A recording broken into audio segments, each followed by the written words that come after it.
Yeah, boy! Mga ka-yeboy, gagawa tayo ulam natin. Honey glaze, chicken drumstick. Ito, pagsasama-samahin natin, patis, bechin, paprika, garlic powder, paminta. Mamaya, ito namang sauce niya, honey, ketchup, bawang, toyo, tsaka sesame seeds.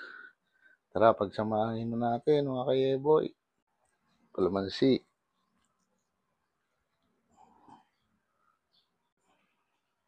patis, patis, bechin, garlic powder,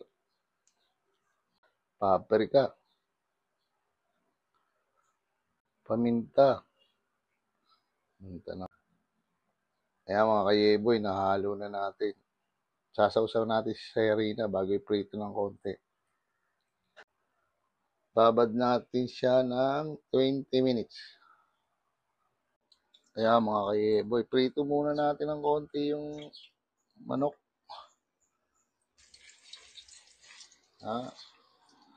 Pataob siya mga ka-yeboy para hindi siya bumalik sa dati kasi iniwan natin sa gitna. Yan, ganyan siya mga ka-yeboy, nakabuka yun. Ayan, gawin na natin ng sauce mga ka-yeboy. Bawang, butter, tapos ketchup mga ka-yeboy. Kunting toyo, paminta, bechin mga ka-yeboy, honey,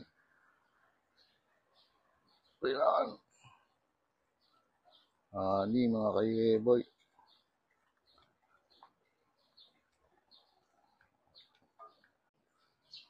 Tapos lagay na natin yung manok mga ka-yeboy.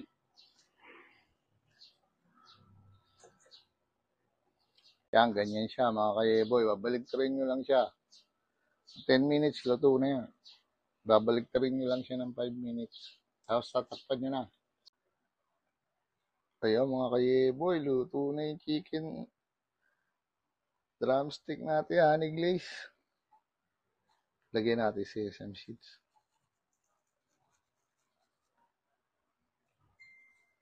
Kaya mga ka-yeboy, sarap nito. Ayan mga ka-yeboy, luto na yung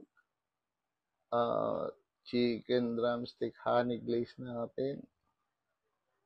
Kakain na tayo mga ka-yeboy. Boy! Yeah!